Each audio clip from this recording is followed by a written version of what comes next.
Alright, so this is a quick video on how to disable tanks in Exile. So what you want to do first, you want to check your map, see where they're coming from. I don't have anything running right now because this is just the new Eden editor. So basically, you just want to make sure that they're going to be coming along a road. And if you see any split offs, or especially these kinds of split offs, you want to make 100% sure that they're just going to continue on the main road towards your location. So if they're here, get into position, but keep your car ready so that if they do go down this south road, for example, you can quickly just sprint over, past the mountains and set up an ambush here. But for this example, we'll just assume that you've been driving along the road.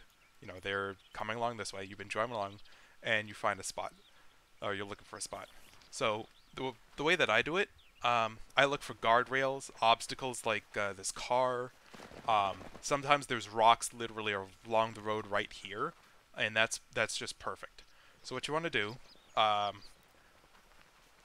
you're gonna start off, pretty far forward of essentially the main, the main stretch that you've taken. So what you're gonna do, you're gonna on the side of the road, pointing straight in, you're gonna put down a slam.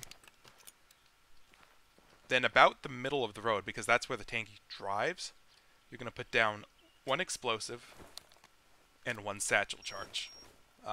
If I can't get IEDs to work myself, but if you can get them, then two large IEDs work as well.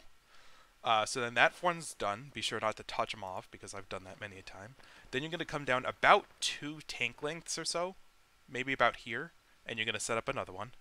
It depends. If you just want, one tank disabled, that's great. That'll take out the lead tank. If you want the Bobcat, you'll have to do one of that, at least two, sometimes three of these, just because that's how many. Sometimes the Bobcat's in two or three. So then second one, and for whatever reason, didn't want to save my third slam charge. So, I mean, oh shit. Well, you're supposed to put a slam here, and then the two more, the satchel and the explosive here. But basically, this distance, because as soon as they hit the tank is going to be disabled. He'll be parked right in the middle of the road. He can't move, and the infantry will dismount. So you want to give enough distance between these two, between the charges, that another tank will have time and space to come down, turn around, swerve around the tank and possibly the infantry, and then get back to the main road. So he'll hit the second one.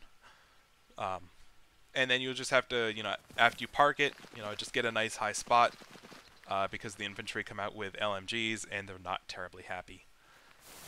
That's the quick way to do it. There's another way with LAVs, such as the Gorgon, but that's less. That has a higher chance of failure and getting blown up. So that's the quick way.